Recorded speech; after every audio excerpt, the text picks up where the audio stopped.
End of the line, eh? Oh. Blood on his hands, drenched in Mayuri's blood. Oh.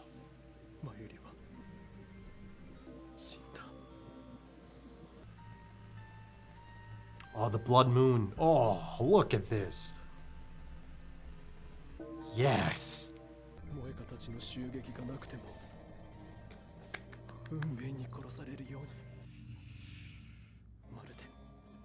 Course correcting, but look at this.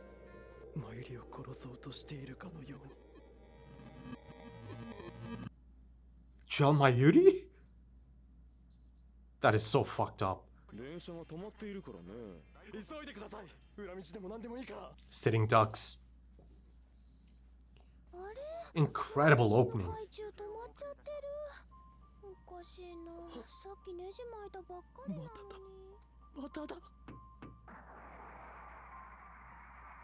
Tap on the...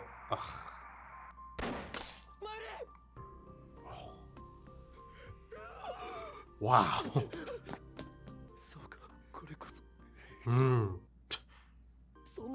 Oh. Steins Gate も運命の選択もそんなものない。 That's such a, I don't know, sad moment, isn't it? To see Okarin.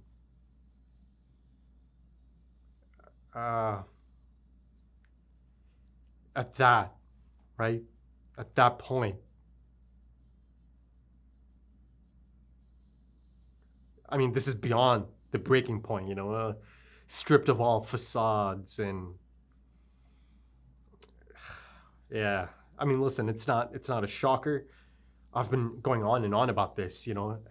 He'll be hitting his limit, rock bottom, lost in the darkness, you know, free falling into a pit. Doesn't mean it's not heartbreaking to see it, to see Okarin like this. Those images of Mayuri just dead. She got stabbed in one of those. Oh. And then there's John Mayuri. How the hell is that even possible? That's an incredible opening. I mean, stylistically, the creativity, the approach. It's just brilliant, man.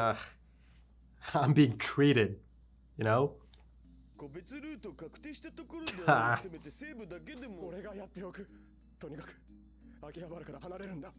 Wow. Yeah, Pakise, yeah, it's kind of clear. Man is terrified. Just dreading every second of this now. Oh.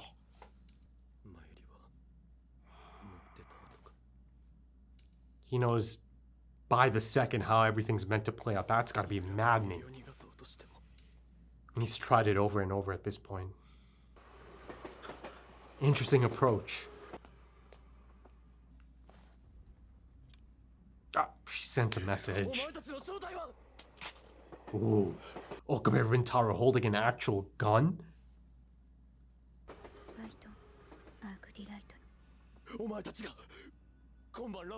Arc rewrite.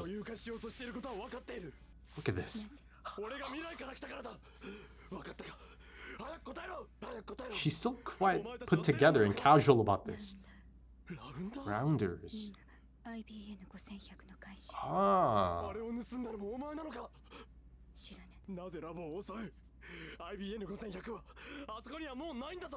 You can't go public, man. Immediately.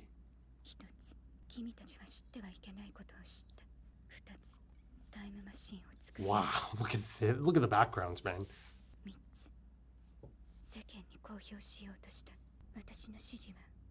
Ah, interesting. Not directly CERN. Oh. Interesting.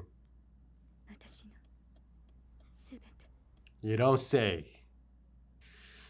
There's some fantastic insight there. Ooh. So they're looking for John Teeter as well? Oh, yeah, that's gotta be. ってくれ。頼む。マユリを殺さないでくれ。お願いだ。何でもする。お願いだ。ただの好奇心だったんだ。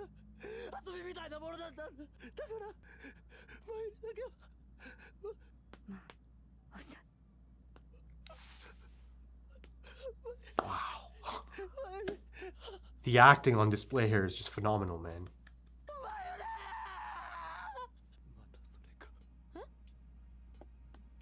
He's getting to that point now. Just fed up.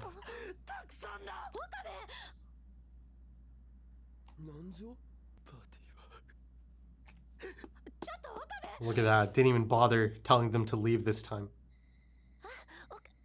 Oh.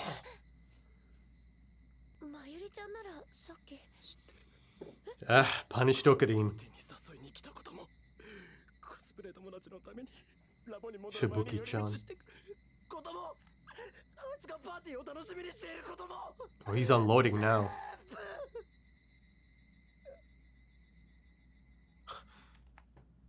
Poor Ruka, though. そんなところで何してる？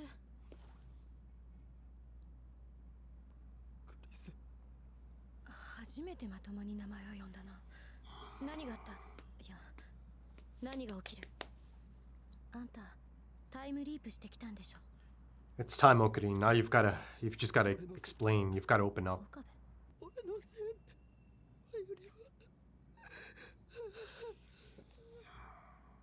I hate to see him, man. Hate to see him like this.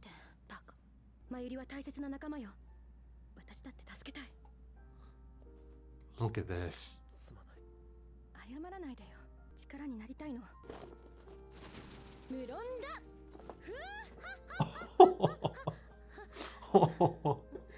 That's incredible. And she's there for Okarin now. Wow.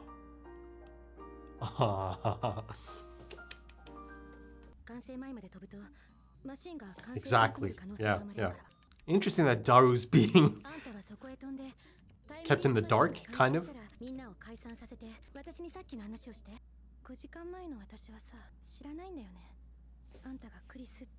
Aww. He'll call you Kurisu again, I'm sure of it. Oh. Oh. Some beautiful directing choices already in this episode, man.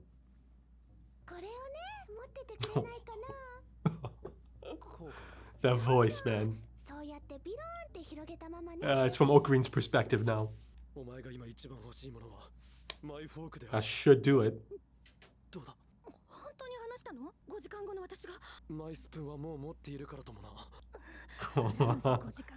Yeah. Okay. It does. It does. It's a bittersweet accomplishment. Wow. 直接的にはラウンダーだけど、おそらく本当の原因は違う。だからラウンダーが関わらなくてもマユリは死んでしまう。もしかしたらマユリが生まれたという原因がマユリの死という結果を導いているのかもしれない。Predetermined, eh? 運命論じゃないかそれは。ええ、だから私は指示しない。原因はこの事件の引き金として説明できるような事柄のはずよ。引き金。That's a big question right there. もしかしてこれが完成しなければマユリは。待って、短絡的に答えを出すのは危険よ。This is good. This is マキセ・クリスの言う通りだよ。確かにタイムリープマシンがなければ解決するなんて簡単なものじゃない。世界を救うにはたどり着かなきゃいけ to ない。 overcome ダイバージェンス 1% の the 壁を越えて the データ beta. 世界線に。ダイバージェンスというのはこの世界線がどこにあるかを In 示す space-time. その数値を指し示す唯一の手がかりがこのダイバージェンスメー Whoa. How cool. 作ったやつはいい趣味をしている。そりゃそうだよ。作ったのは岡部倫太郎なんだ。 Yes. 俺？君は世界線を移動した時、前の世界線の記憶を持ち続ける力がある。それを利用して未来の君が前の世界線と今の世界線がどれくらい違うのかを数値化するメーターを作ったんだ。 0.3371 So it's the same from episode 11 or 10? Episode 10. There's been no change since then. ケイトとかこののロープみたいなもんなんだ。 Drastic change こ at のロー least. プは一見一本だけど、実際にはいくつもの細い糸が集まって作られてい Yeah, る。この糸が They've alluded to this 一つ already. 一つが干渉し合うことはないけど、 Yeah, they flow in the same 伝わった direction. 先のたどり着く結果は一緒なんだ。つまり全てがマユリの死という結果に向かってるってことか。 Beta. でも Look at that, two of them. Of course, that means the existence of an alpha. 1% を超えてベータ世界線へ移動すると別の結果となる。 They're in alpha now. さて、君たちはそっち使ってね。待ってよ、これだけで登るなんて無理よ。 Yeah, but しょうがないな。よいしょ。 hell yeah, Susaha. Alpha and beta, it's not. It's a rock in a hard place, isn't it? あまねさんって。確実にプロだ。何かの。 Love that. 行くよ。早く。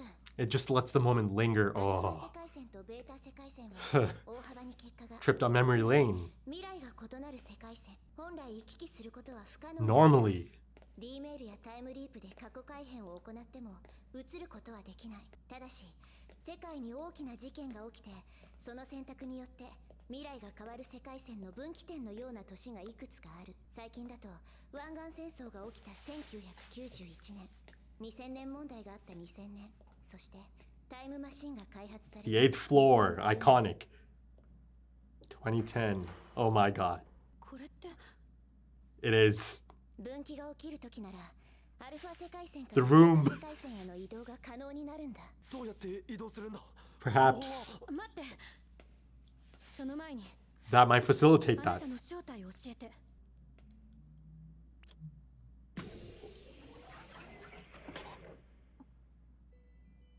これは。タイムマシン。私は Yes. 2036年 Finally. スゾ。私がタイムトラベラー。ジョン・タイターだよ。 There it is. Big moment. Big moment in the story. Of course, it's not a shocker, you know, the worst kept secret, essentially. But now it's there. It's in the open, right? And it's a big deal. Big deal for both Okarin and Makise to know this. But yeah, speaking of Makise, you know, I tried to hold back, but Alpha and Beta, you know, the confirmation of this. And again, you know, you see the depiction of it through the two ropes that she sends up there. On one end, you've got the death of Mayuri. And on the other end, the original I saw in episode 1, being the beta, I suppose, the death of Makise Karisu. And, you know, it's interesting how they approach it. You know, like I said, a trip down memory lane. It all kind of comes, you know, rushing back.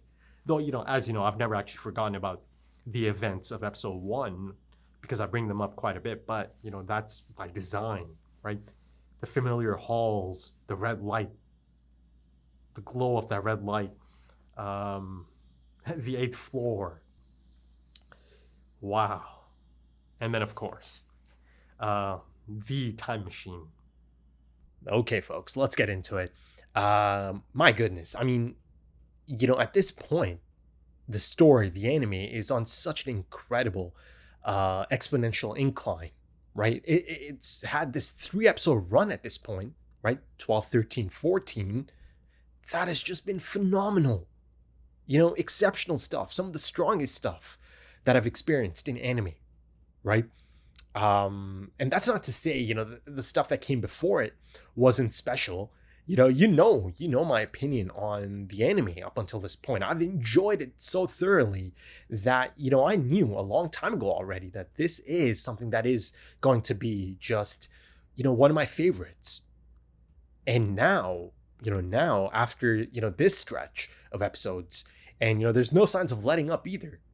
You know, especially given that incredible conclusion. I mean, it's a milestone moment for the story itself. It's a turning point, a significant turning point. And, you know, it is this incredible milestone moment because it just allows so many new things, right? Just allows so many new possibilities, right? It allows us, the audience, to essentially kind of move on to a totally different type of speculation and theory crafting, and just beyond all of that, just definitive answers, right? Because once you have definitive answers to some things, and before I move any further, I am speaking of Amane Suzuha being confirmed, Amane Suzuha herself confirming that she is John Teeter, our story's John Teeter, right?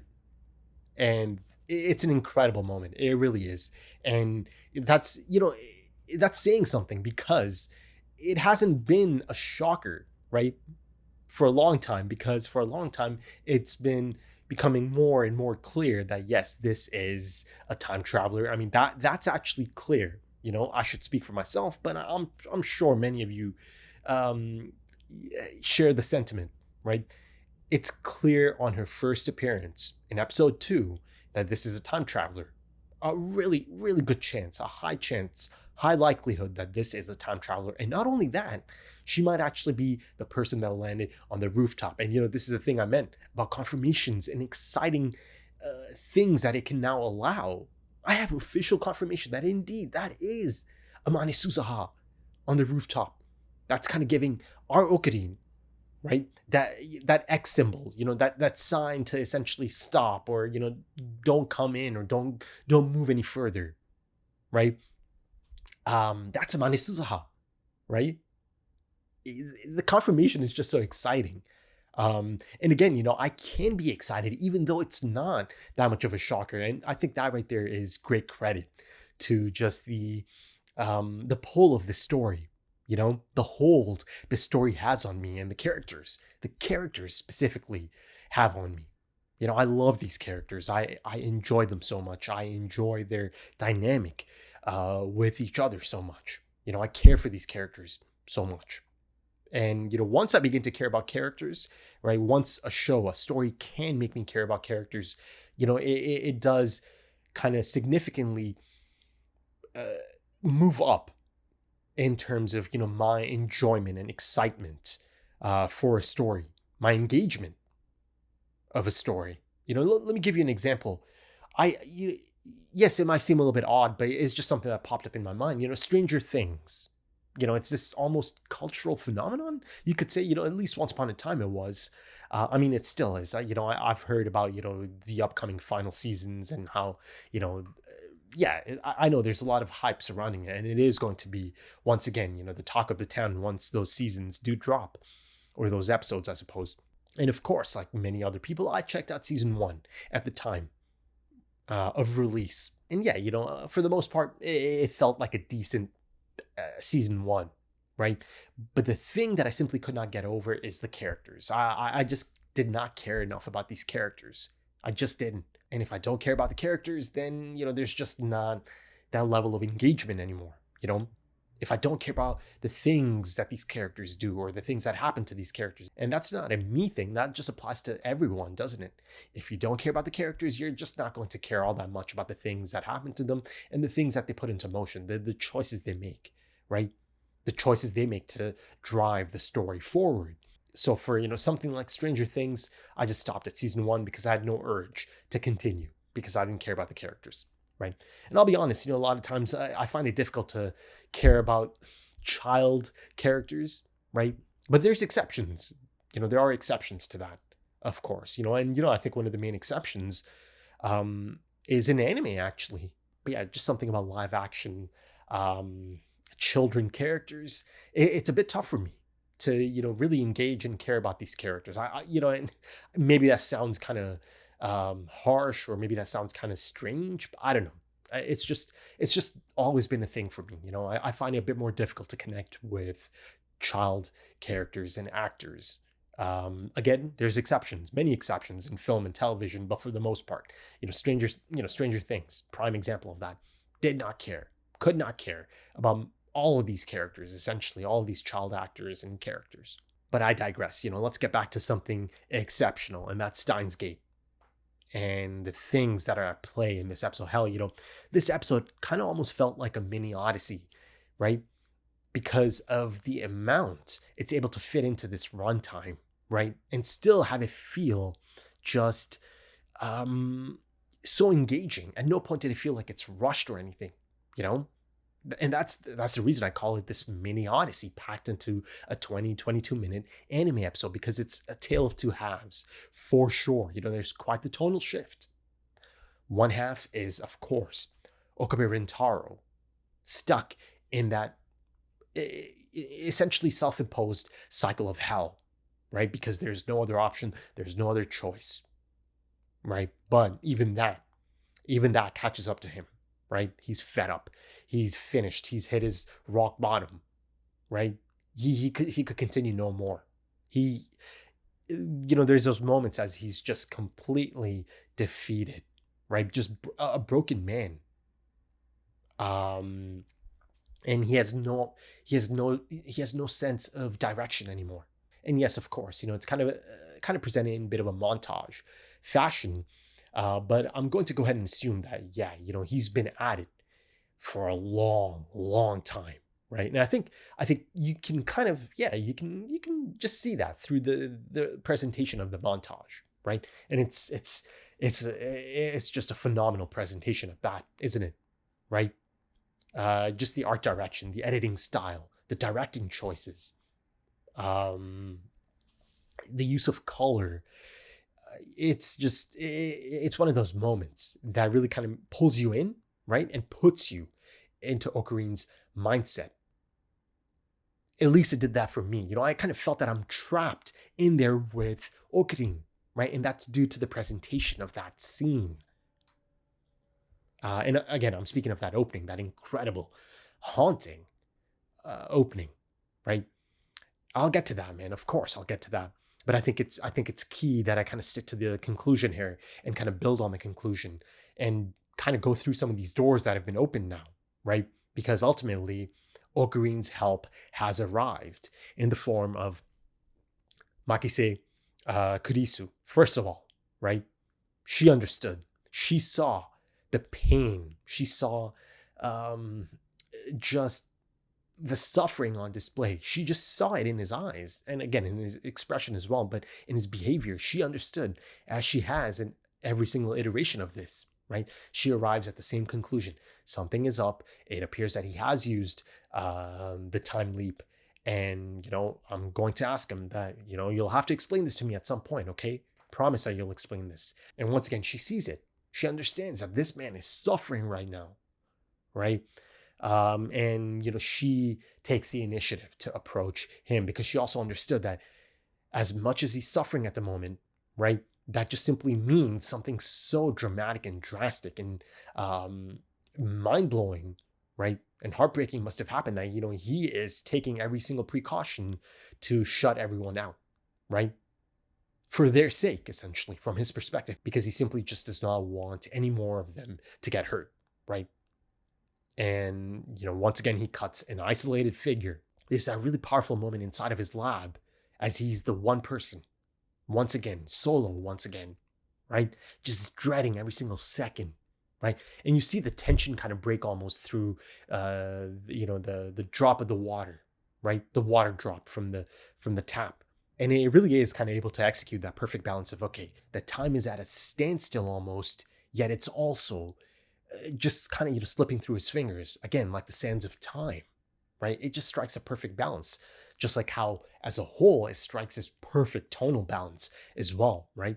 The cycle of hell that Okarin is going through, having to experience his best friend, his childhood friend, someone he loves so much, die over and over and over again in the most brutal fashion and manner possible. Hell, there's even a gel Mayuri. I'm not even sure how the hell approach that, because that's only possible through CERN's time travel experiments, failed time travel experiments at that I've seen, right? That they've seen and learned about, right? Episodes ago, early on in the series. Yet there she is, Mayuri, Gel Mayuri, The imagery here is so deliberate. It's just so jarring and shocking, because they know this imagery of Mayuri, of all people, in these situations, dead, her dead body. This is going to be some of the most striking and painful and hurtful imagery of the entire story in anime, right? They knew this. And it's effective, man. It really is effective. It's simply just gut-wrenching and heartbreaking. Really, really hurtful to see someone like Mayuri in these positions. Dead outside, right? Stabbed like an animal, butchered. Just that one image of a knife beside Mayuri's dead body. That hurt me so much because, you just simply begin to imagine it. Just the thought of someone stabbing Mayuri. Oh my God. Yeah, just the thought of that, and just the thought of anyone getting stabbed is just so barbaric and just so raw. But then it just hits tenfold because it's someone like Mayuri getting stabbed. That just hurts so much. It's so painful just to have that imagery in my mind. And then, I see many other things. But of course, I'll return to this incredible moment in the beginning of the episode, right? This really vivid, lucid dream almost, right? Presented as that almost, right? Purgatory, again, self-imposed hell. These are the things I was thinking about as I'm experiencing it alongside Ocarine, right? I thought it's really damn effective directing choices and, again, editing choices and evocative imagery, And once again, I simply have to reiterate and champion the first half of this anime. All of this feels so incredibly poignant because of the masterful buildup over the span of the first half of this anime, and I'll always be in that first half's corner. Early days I heard about the perception of perhaps the first half of this or the early part of this anime, and hell, I was even told that some people downright hate it, and that just shocked me. My own experience with the first half of this anime has been just such a stark contrast to something like that. That most people find it boring. They think it's this really annoying part of the story and all of that. I simply cannot relate to that sentiment. I really thoroughly enjoyed every single episode. Since day one, it just had me. It just had me, man. Those characters just had me. They had their hooks in me. And episode by episode, I just got closer and closer to these characters. I learned to love these characters so much. And ultimately, episodes such as this one and the 2 episodes prior to this episode end up hitting so much harder, right? End up meaning so much more. So yeah, I'll leave it at that for now. Let me kind of move back or shift back to the conclusion as Amane Suzuha confirms. I am the time traveler, John Teeter, right? Like I said, it's not the biggest shocker, but there's a level of excitement that comes with that confirmation, right? Excitement for the things that are possible now from Okabe's perspective, from Makise's perspective, right? The conversations that can be on the table now, right? Because of this. The tangents that can come out of this. But yeah, quickly going back to that point I was trying to make about Okarine's help finally arriving, right? First Makise Kurisu and then Amane Suzuha, right? So it appears that indeed, in some capacity, they are going to be working together, right? They are going to be on the same side, right? In this time or for a time, right? Amane Suzuha and Makise Kurisu. Right, I kind of speculated about that episodes ago, and that was before everything just got flipped on its head, right? And Mayuri ended up dying. In the discussion for episode 12, I brought up this idea. Okay, it really kind of is beginning to feel like, okay, from enemies to allies, right? Even if it is for a moment, even if it is temporary, right? It kind of does come full circle, doesn't it? They are going to be allies, and you can already see it through Suzuha's approach as she, walks in on them in the Future Gadgets lab, right? And she confirms that indeed Makise Kurisu is right. That it'll be tough to, accomplish this without the time leap machine and all of that. Even there in her approach. And then from that point on, you see that she's already kind of let her guard down, right? That she isn't as standoffish anymore, right? That she is open to dialogue between the two of them. And, I brought up episode 12 just now. There, you kind of get to see Amane Suzuha finally kind of take center stage and shine, right? for a moment at least. But here, now it really truly feels like Amani Suzaha is about to become, kind of like the driving force from this point on, right?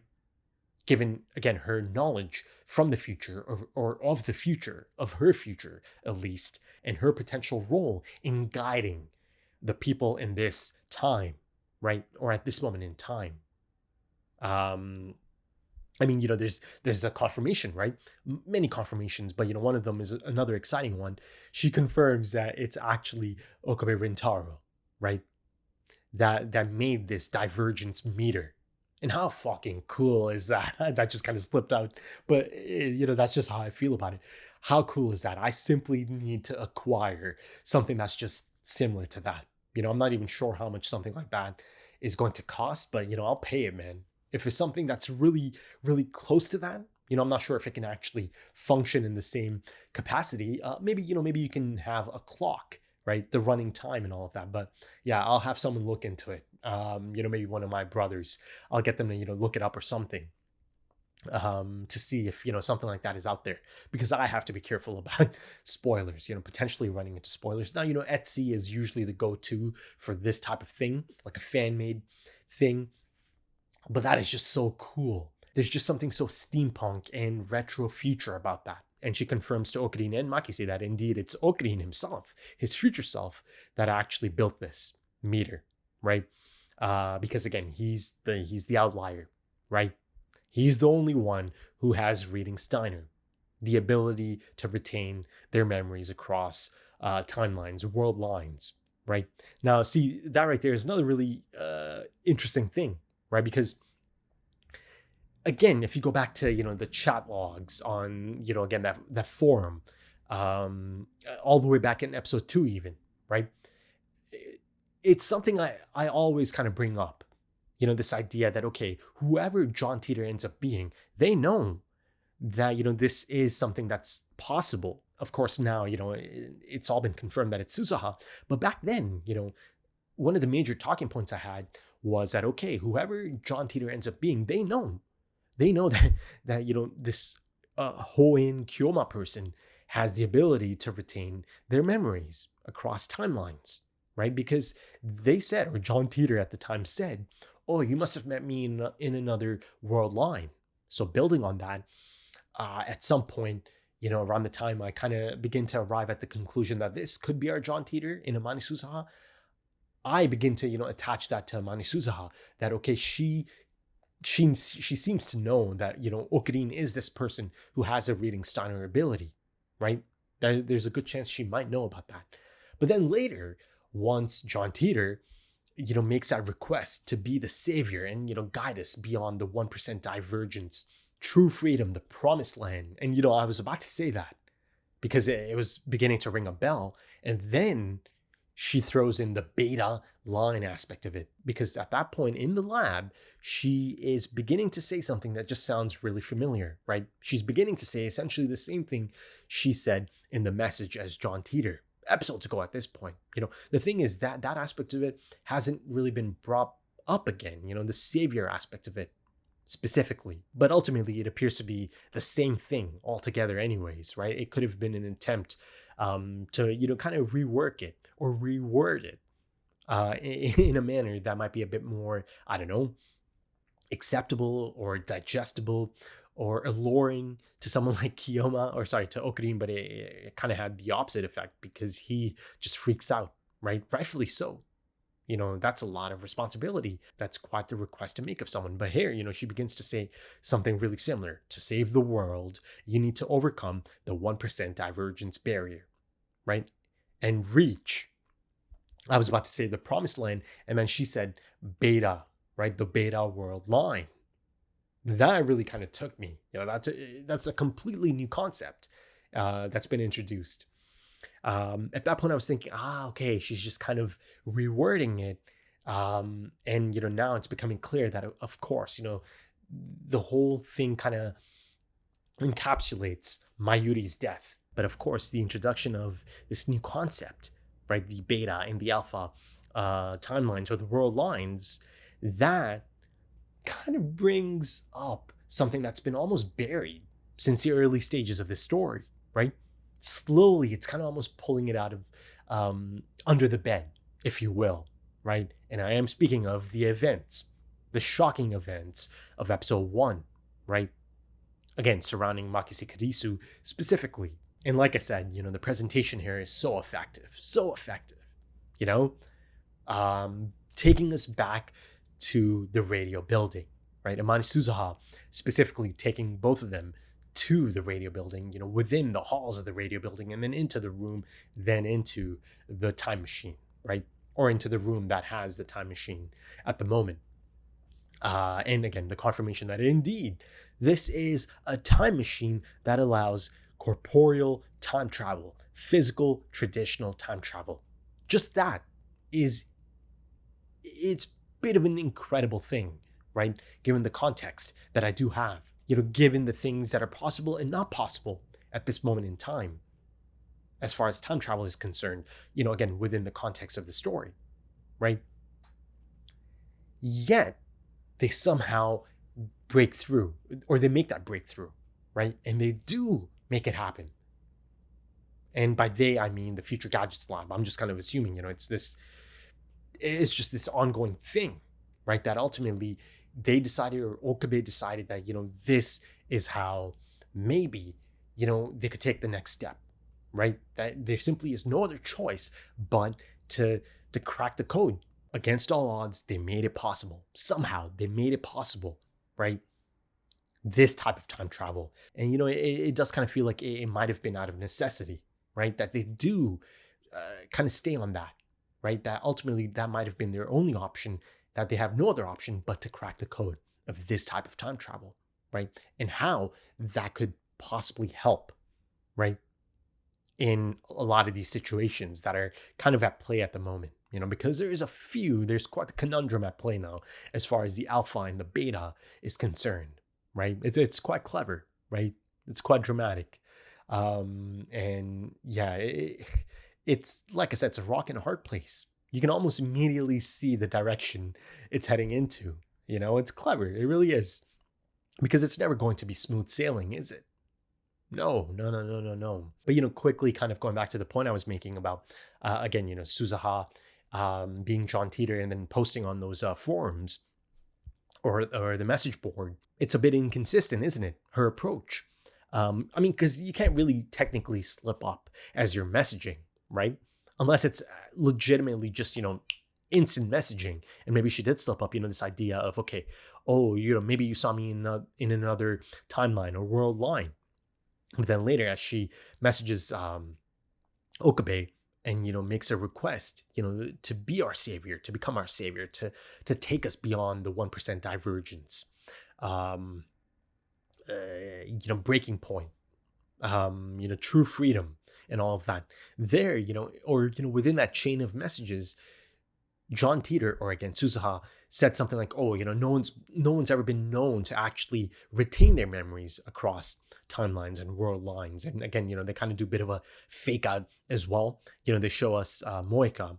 But, since then it's become really clear, especially in this episode as well, another confirmation that Moeka doesn't have anything like that, in her arsenal, if you will. She does not remember things across timelines or world lines. Or, it doesn't outright confirm it, but it's presented in that manner, right? Okurin, again, has her at gunpoint. And how about that side? It's just a jarring sight, isn't it? Okabe Rintaro holding an actual gun, pointing it at someone. Someone like him should never have a gun in their hands. I say that, but someone like Amane Suzuha must have seen that already anyways, from her future, her past at this point, technically, but, the future she comes from. But, that being said, Suzuha didn't outright confirm that she got it directly from Okurin, the divergence meter itself. She just confirmed that it's actually his future self that built it, that he used that to create a gauge that numerically shows how different the current timeline or world line is from the previous one, right? And yeah, she has it in her possession. But the thing is, there's always that idea of, okay, Amane Suzuha could be, and this is something I explored episodes ago at this point, I think, that, maybe she is the last remaining I don't know, beacon or last remaining member of some kind of resistance force that, the future Gadgets Lab is, or was, or becomes, I suppose. So of course, something like that could always be at play. And that kind of takes me directly to the next point. Now that it's out in the open that she is John Teeter and she's this time traveler, immediate next steps. There's going to be questions. Both Makise and Okabe are going to have questions about their future and how things play out, for the future Gadgets Lab, and again, the construction of the time machine. Listen, the exciting element of this is, okay, once Okabe gets to see the inside of it, and even Makise as well, it'll be interesting how he reacts to just the build of it, right? Is he going to recognize the build of it or certain elements of it? Again, it's from far in the future, but let's see if Okabe or Okarin is going to recognize things, within that time machine, the construction of it. But yeah, just naturally, it's going to toss up a lot of these questions, right? About how things played out for everyone. I've kind of tackled it a few times or on a few occasions, this idea of, okay, how about the role of these, these characters within the same timeline, the world line, or in that dystopian future, and these characters being Daru, Makise, Okabe, Mayuri, and all of that. Right? Though, of course, Mayuri is kind of stuck in a different type of loop, right? Given how her, death is actually quite a significant component of all of this. But of course, there's been some, setup for how things might have played out. I brought up this idea of, again, Mane Suzuha speaking with Okabe in that alley, and this idea of she used to know this expert, of the IBN 5100 and all of that. And Okabe cannot get in contact with them or meet them because they're no longer around, right? That was her in the alley before she runs off to see the fireworks, right? So of course, just through the presentation of all of these moments, it has kind of, hinted at this notion of her being this kind of last remaining member almost, right? The hope, the only hope perhaps, that's been sent back to this specific time. Not just this specific time, but a few other moments as well. She made it clear that, she's a busy person herself. She's got a few stops to make. But, just the fact that she has the divergence meter, right, that Okabe Rintaro himself made, his future self made, that right there is quite telling, isn't it? Right? Because first of all, it's kind of useless to Amane Suzuha, right? But she is carrying it, perhaps, for this moment, right? To get it into the hands of Okabe Rintaro, right? Who has a lot of use for it because, again, he retains his memories. Amane Suzuha does not. So she, at no point has she actually been able to observe the number changing, right? Because much like everyone else, her memory gets rewritten as well. And of course, I get to see these numbers all the way back in episode 1. Right. And since then, anytime there's been a shift into another timeline, and again, that kicks in because of that D-mail he sent. Right. Bad news. It looks like someone has stabbed Makise Kirisu, and boom. Right. It's been on some type of ride since then, hasn't it? And again, since then, every single time Okabe has retained his memories and reading Steiner has kicked in, I've seen these numbers. Right? And it keeps going lower and lower. So perhaps, this has been a running indicator of just how much they have shifted from the beta, right? The one that they are trying to get to now, right? That seems to be the goal at hand. The result could be different or would be different if there was a big enough change to cause the 1% divergence barrier, right? To cross, rather, sorry. And then, immediate question becomes, okay, what exactly qualifies as a big enough change to cross that barrier, right?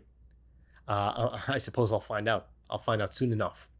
The type of thing that could be big enough, right? The type of action that could be big enough, substantial enough to cross that barrier.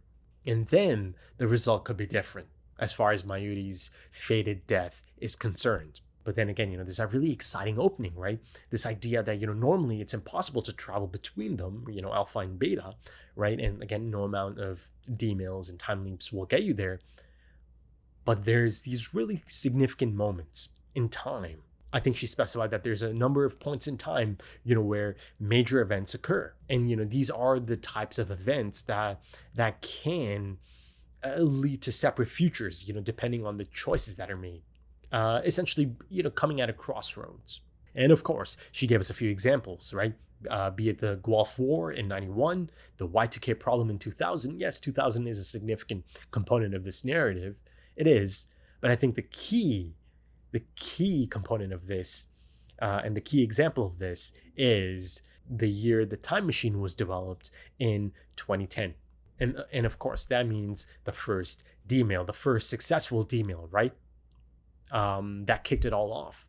So this right here is just fantastic storytelling, because now I can extract so much more from the events of episode 1, right? Even more based on the new context that I've been given here in this episode. The year the time machine was developed being one of those branching off points, right? One of those moments where you can jump from alpha to beta, right? Or from beta to alpha. That's how it's actually happened, right? Essentially. But, there's already an example. It's shown us already through Makise Kurisu, who dies, right? Or is found dead in that episode, in that world line, right? And again, assuming that is the beta that they are now trying to get back to, right? And you can see that Ocarina hasn't quite really... and again, you can't really blame him, right? There's a lot of information coming at him. But ultimately, it'll hit him at some point. He'll have to come to terms with it at some point that, okay, to save Mayuri, they have to get back to the beta. But once you get back to the beta line, yeah, you've got another dead end, right? In Makise Kurisu's death, right? That's the takeaway from this, I believe, that it is setting up this incredible conundrum, right? But again, there's light at the end of the tunnel because of the existence of the time machine and the actual presence of that time machine in episode 1, right? Before Okabe Rintaro sends that first D-mail. That time machine was always going to be there, right? It shows up before he sent it. And Okabe actually, noticed. I mean, everyone noticed the loud, thud on the roof, right? And Okabe goes to check it out. And again, Amane Suzuha, who has a hat on at that point in time, right, tells him, no. Just kind of stops him in his tracks. But ultimately, it's Mayuri's call, her message about, the Upa, the metal Upa that gets Okabe to leave. And as you'll remember, I was just kind of really surprised that he actually left at that moment. Now you kind of go back and think about that. Was that also by design? I don't know, something about that, him actually being removed from that situation feels like, something about it, or how it came about must have been by design to get him away from that roof. But yeah, I'll come back to this idea of the time machine on the rooftop and the things that are kind of taking place in the halls, the really strange things at that, that are kind of taking place, things that might actually seem kind of impossible, right? The fact that there appears to be another Okabe Rintaro running around, running into that Makise 15 minutes ago and all of that. And then another Okabe Rintaro screaming, right? Yeah, there's a lot of exciting stuff that's kind of given more context now, right? Because ultimately, okay, let's put a pin in that. I'll come back to that, okay? I'll come back to that aspect of it. But, in terms of this prime example already being on display, that first D-mail that he sends is enough, right? It appears to be enough to shift to a different, not to a different timeline. I mean, that's a given, but significant enough to move to the alpha, right? From the beta. And it is at one of those branching off points that Suzuha mentioned, right? 2010, the year the time machine is created. And ultimately, it is different enough because Makise Kurisu lives. Now, you've got to just apply that to the Mayuri situation. Right now, you see that Suzuha has established that they've got to get back to the beta, right? And the results there are going to be different enough that Mayuri is going to live, right? According to all the things that Suzuha is presenting here, right? But then you run into the other dead end. You get back to the beta, Makise Kirisu is always going to die in the beta, right? I'm just applying the exact same trajectory as Mayuri to Makise, right? Now, I could be off on that, but I think that feels like the natural conclusion to this, right? To this point, that in either line, be it alpha or beta, there's this really significant, impossible choice actually, right?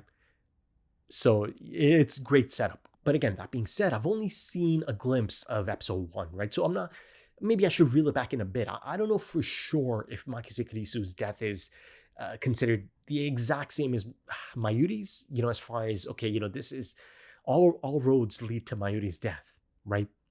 But the thing is, that's the point, isn't it? That I've only seen a glimpse of that, of the beta, right? Before Okirin jumps into the alpha, from the looks of it. So perhaps it's possible that indeed Makise Kirisu's death is also regarded as this constant, that she's always going to die in that beta world line, perhaps.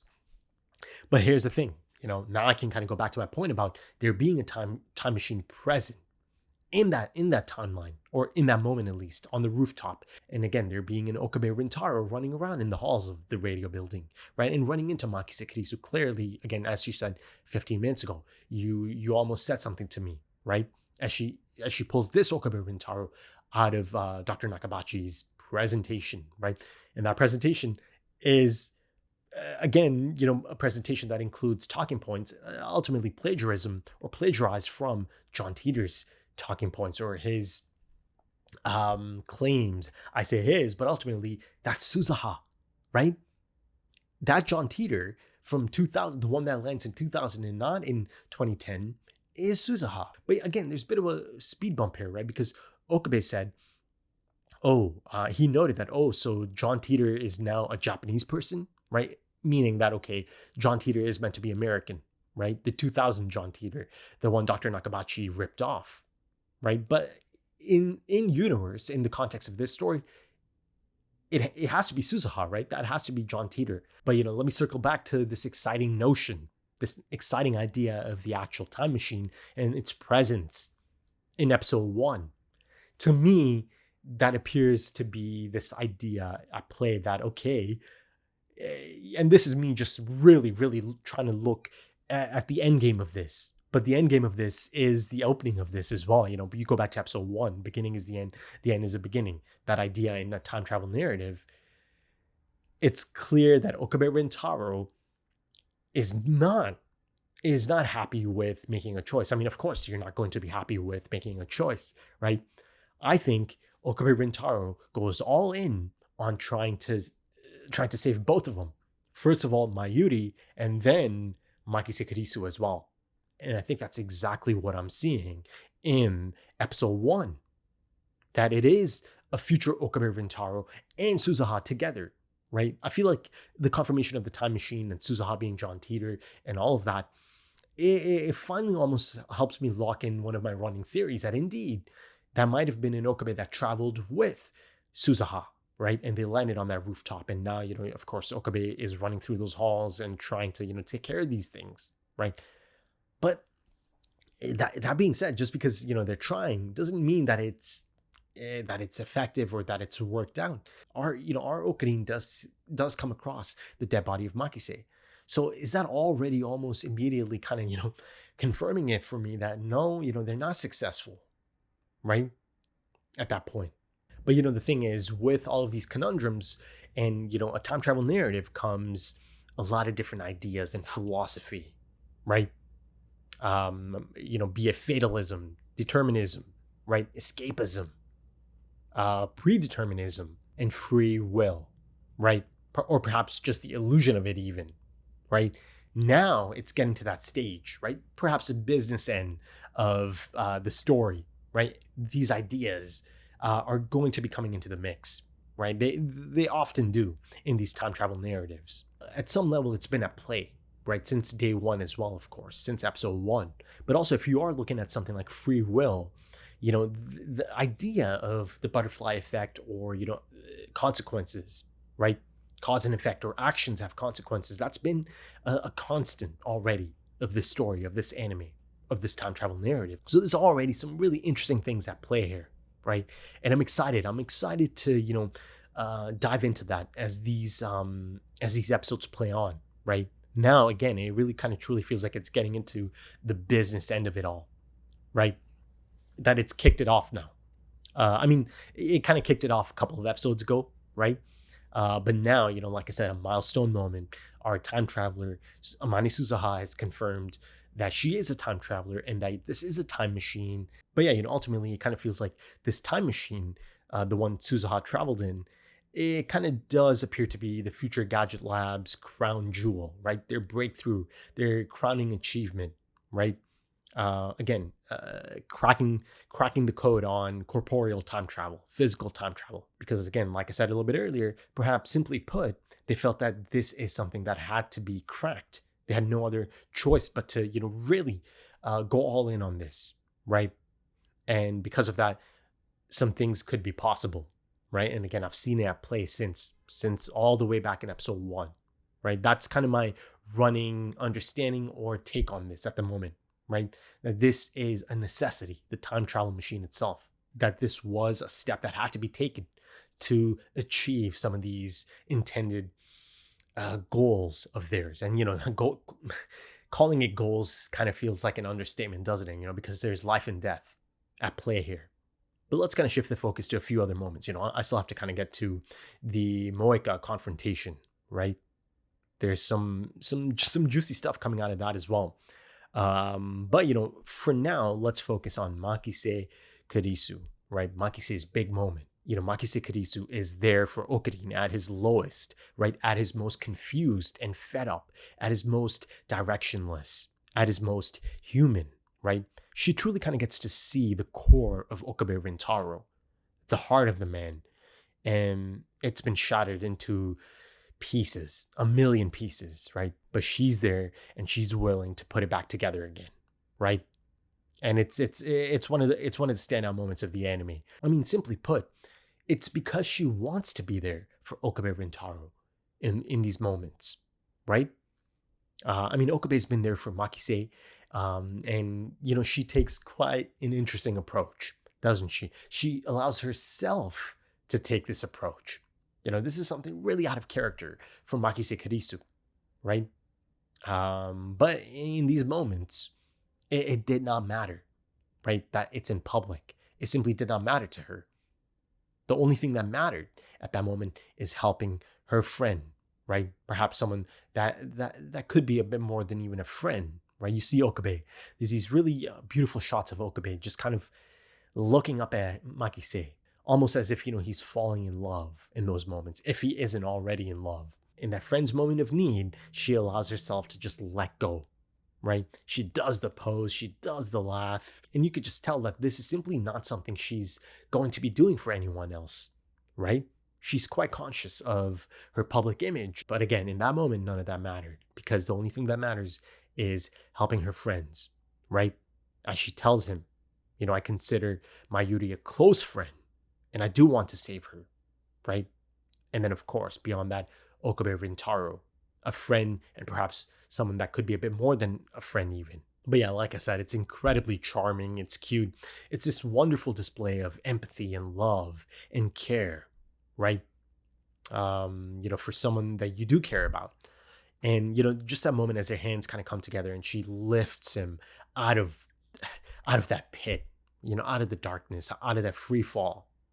I thought that's just, it's a beautiful moment, beautifully captured on screen as well. And just the idea that she takes that approach is really quite telling for Okarin as well, right? Because he knows exactly what it means, right? Because he's done it and he understands that Makise understands his approach, right? So it means, or it's even more special, right? This moment between these two people specifically. Because of course, Okarin almost always follows up any of these tender moments, any of these heart-to-heart moments with a display of the Kiyoma persona, right? So it's this understanding at this point. Makise certainly understands all of that. Okabe's really distinct approach. So her, just turning the tables and using that approach, it means quite a bit. It's a beautiful moment, isn't it? But I always speak of Mayuri being Okurin's constant, right? I mean, here you can kind of make the same case as Makise also being this constant for Okabe, right? So once again, it kind of leans into that whole idea of stuck between a rock and a hard place. This almost heartbreaking notion of having to make this choice, between Makise Kurisu and his childhood friend Mayuri, Shina Mayuri. But yeah, ultimately Makise is able to offer some much needed support, structure, guidance, right? In these moments of need for Okabe, right? Because he is just completely directionless. He's just completely fed up. He has no idea how to proceed any further, right? To the point that he's this close to just destroying the time leap machine altogether, right? That could have been really bad, really bad. But also completely understandable that he is hitting that point, that he reached that point, right? Going through that loop, that state of limbo, right? Groundhog Day, essentially, but really extreme circumstances. It's got to be maddening. It has to be maddening. You could simply just apply it to yourself by putting yourself in his shoes and a loved one, right? I even the thought of that is just, yeah. And like I said earlier, I just really appreciate the directing choices so much in this. It lets moments breathe and linger, the pauses, the seconds. And again, one of the standout moments and one of the really tender moments is Makise Kurisu saying that, the me from 5 hours ago is not going to know that you refer to me as my actual name, Kurisu, right? You see, she makes eye contact and it lingers just for a moment. And then it kicks in, right? Time leap kicks in. That right there is such a beautiful directing choice, right? You see, you just see it in her eyes, right? The way it's animated. And you see that close up a little bit earlier, as well as Okabe is having this breakdown, and she is just really close to having a breakdown of her own, right? Or breaking down emotionally to see Okabe in this state, right? It's a jarring sight. You see for both Makise and myself to see Okabe, without any of that facade, to the point that he's fed up with it himself, right? He discards all of it. He's like, none of that is true. The choice of Steins Gate, fate, and all of that. Though, fate is a bit of a different concept in all of this. But yeah, it's sad. But then, of course, speaking of the breaking point, I got to experience one of the most incredible voice acting performances in all of anime that I've watched, at least, right? This has to be one of those standout performances. And I'm not even just speaking of this. I mean, this is an incredible performance, but just as a whole now, this is just right up there. It's one of the best I've experienced. The Okabe Rintaro voice acting performance. Again, by the same actor that did Kurolo and Light Yagami. But, out of the three, this is definitely his best, in my opinion, at least. I mean, the scene in the back of the car, the desperation, the please don't kill Mayuri. Please, I'll do anything. I apologize. All this got away from me. I didn't mean to, I just didn't mean to, snoop around or sneak around or expose anyone. And of course, the character acting animation facilitates a lot of that as well, right? They go hand in hand. It's gut wrenching. It is so raw and authentic. At that moment, I'm just speechless at the things I'm getting to see on screen here, experience on screen here. It's incredible stuff, man. It really kind of reminded me of Jesse from Breaking Bad. I'll leave it at that. But if you know, you know. Incredible stuff, man. And there's that shot of him that fills up the screen of his face. Oh, yeah, that's a haunting image. It is. As he breaks down and he understands none of this is going to matter. None of these pleas are going to matter. They fall on deaf ears. And according to Moeka, it's too late. But speaking of Moeka, yeah, there's some interesting things that come out of this. Some much needed insight, I'd say. Finally. So she's not directly connected to CERN, right? She said that, you know, they're rounders, her and these people that came along, her goons and all of that, you know, they're called rounders. But then, you know, beyond that, she also said that she works, or she used to work part-time for something called Arc Rewrite.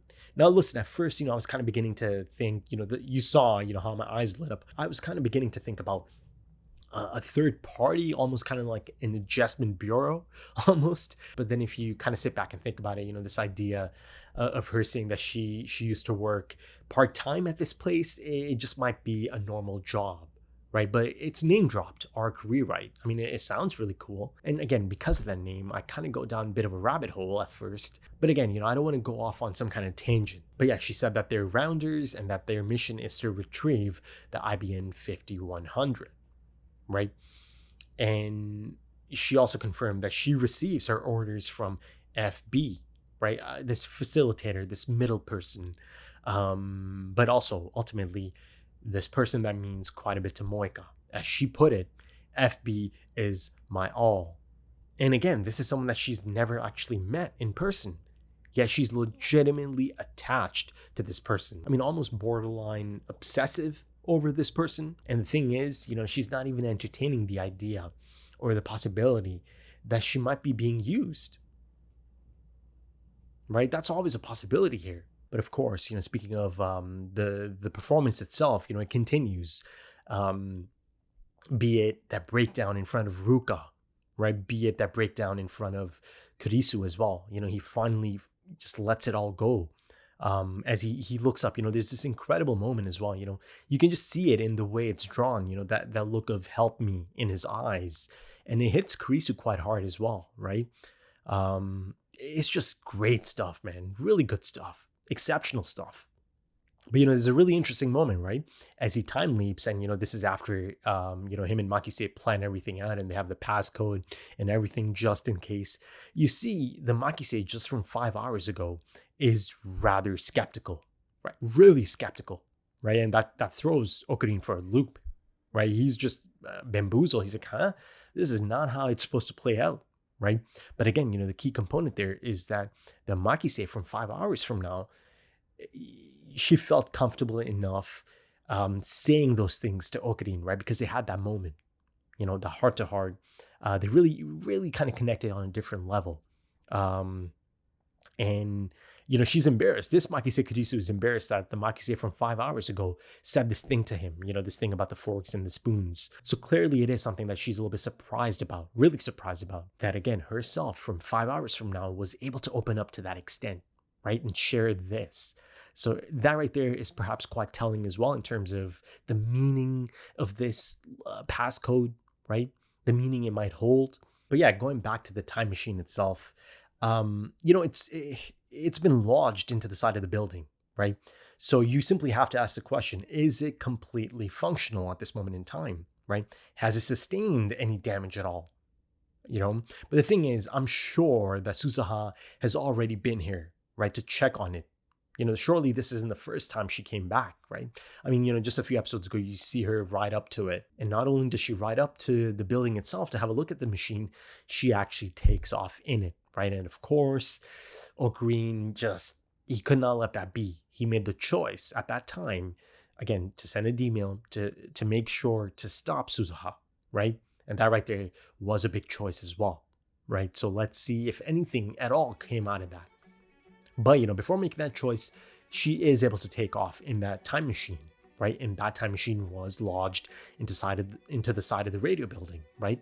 So it appeared to be functional. I mean, it is functional. I suppose I kind of answered my own question, but let's see. But yeah, you know, to end it off, I simply have to reiterate just how phenomenal the art direction, the storyboarding, the cinematography, the approach itself stylistically, you know, again, especially in the opening of that episode, you know, honestly, some of my favorite shots of the anime are present in this episode. And hell, you know, some of my favorite shots in anime are present in this anime, you know, just 14 episodes altogether.